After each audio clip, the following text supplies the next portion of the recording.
How to improve your communication skills. Let's look into the art and science of words, voice tones, and body language. First, it doesn't matter how smart you are, how educated you are, how rich you are, or even how in love you are. If you can't communicate effectively, it's going to limit your success both personally and professionally. Communication is the driver of success. Let's take this happy married couple. Like most couples, sometimes they have arguments. And usually, after major arguments, they go on for hours without speaking, sometimes days. Oh, the silent treatment, married people's favorite pastime. One evening, after an argument, they were on the silent treatment and the husband had an important flight to catch the next morning and needed to be awake at 5:30 a.m. to drive to the airport. Although he had his alarm on, he normally depended on his wife to make sure he's up because he was such a heavy sleeper.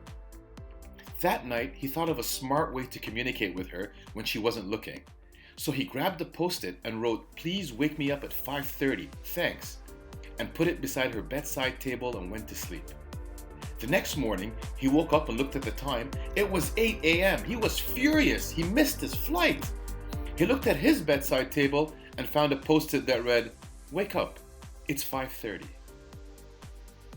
We are surely not alone in this world. We're always communicating throughout the day. What and how we communicate with people around us is absolutely crucial to our success. Let's break it down. Any conversation involves three constituents: the sender, the receiver, and the message.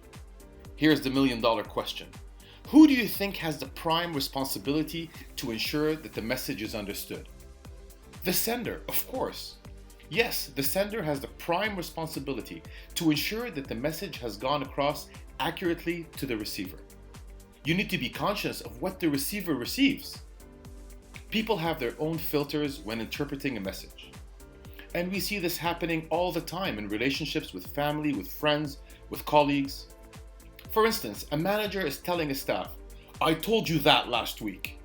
And the employee responds, "Well, that's not what I understood." And the manager then says, "Well, I told you. You understood, you didn't understand, that's not my problem." Actually, it is your problem. It's your problem as a manager because you have the prime responsibility to ensure that the employee understood the instructions. And it's the same with everything in life. You, the sender, have to ensure that the receiver received your message. When sending a message to a receiver, they are considering not only what we say, but also how we say it.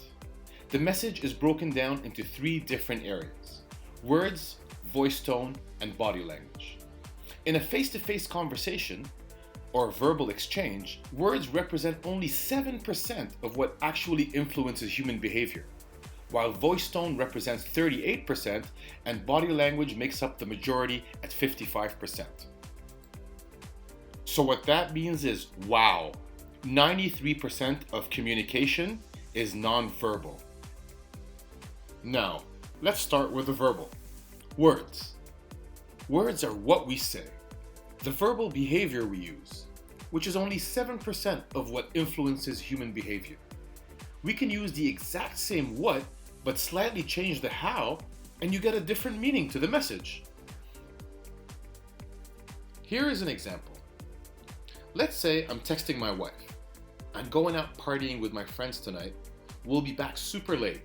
Don't wait up." Her response is, "Okay, have fun." I can't hear her voice tone or see her body language, not even an emoji to evaluate her mood. These are three words: okay, have, and fun. The danger with only considering words is we read it in our own voice tone, sometimes depending on our mood. You can read it like, "Okay, have fun." Or you can read it like, "Okay, have fun." Now I'm thinking, do these words mean enjoy your evening? Or does it really mean you know where you're sleeping tonight? Folks, keep your words clear, understandable, and simple.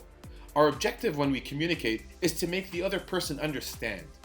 Don't make your words too brief And also, don't make them too long and complex. For example, let's say I'm your trainer. Imagine I'm giving you training like this.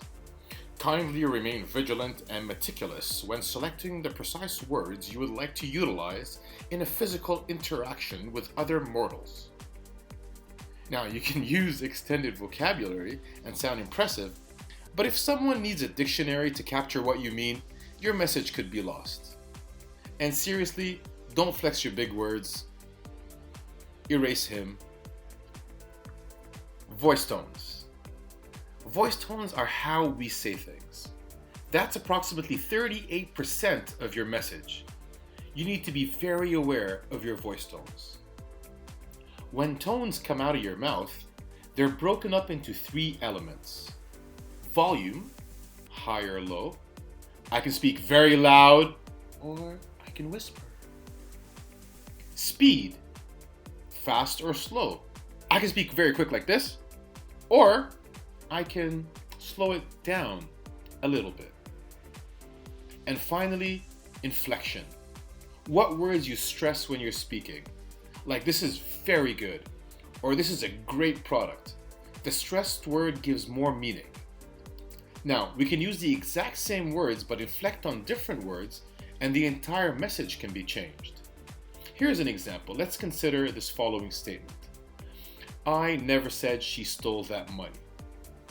Now let's inflect different words and see what happens to the essence of the message. Start with I. I never said she stole that money. What does that mean? That means someone else said it and it wasn't me. Let's inflect the word said. I never said she stole that money. Oh, what that means is I might have implied it, but I never said it. Let's inflect the word stole. I never said she stole that money. Well, that means that she borrowed it. She's going to give it back. Let's inflect the word that. I never said she stole that money. Oh, that means I'm talking about the money that was stolen last week, not that money that was stolen this week. Ladies and gentlemen, do you see the difference? If you inflect different words, you get different meanings. Be aware of the voice tones you are sending with your words. Body language. That's also how we say things. The most important nonverbal behavior. At 55%, it constitutes more than half of the message, which is why so much research is conducted on this subject alone. What you see is even stronger than what you hear. To become effective communicators, we need to do 2 things: align and react. Align the essence of your message with your body language. Ensure that your posture, your gestures, your facial expressions are in line with the messages you are sending. And then react. React and adjust your messaging to the receiver's body language. They're always telling you things without even speaking. So how can we use that feedback smartly? For example, if they're not accepting your messages, you can adjust your body language, your voice tones, and your words. Body language gestures are cultural. We can have the same gestures that can mean different things in different countries. For example, in the Western world, this means, okay, right on. But in the Middle East, it means, I swear to God. Pay attention to cultural differences. Now, let's dig a little deeper. I like to use the John Moll model. There are basically 2 groups of body language: open or closed, and forward or back. Open means accepting. Your receiver is giving you accepting body language gestures. And closed behaviors are the opposite. The receiver is giving you non-accepting body language. Forward means I'm showing you, and backward means I'm not showing you. Let's break it down. Open and forward. That's responsive mode. This is the thumbs up quadrant. They're accepting the messages and showing it as well. This is usually the best place to be in the quadrant, to send your message across. Salespeople, this is where we close the deals. Some body language gestures here include nodding, smiling, friendly eye contact, and leaning forward attentively. Open and back. Open and back is reflective mode. Anytime you see a hand on the chin, or anywhere in the face, they're usually reflecting. People here are interested and receptive, but not actively accepting, perhaps yet. They are generally okay with what you're saying, but don't know or can't show it. They're absorbing what is being said and perhaps analyzing. Body language gestures in this quadrant also includes things like high blinking rate or chin stroking. Closed and forward. This is called combative behavior. Here's where we're ready to fight. They're not accepting the message and they're showing it.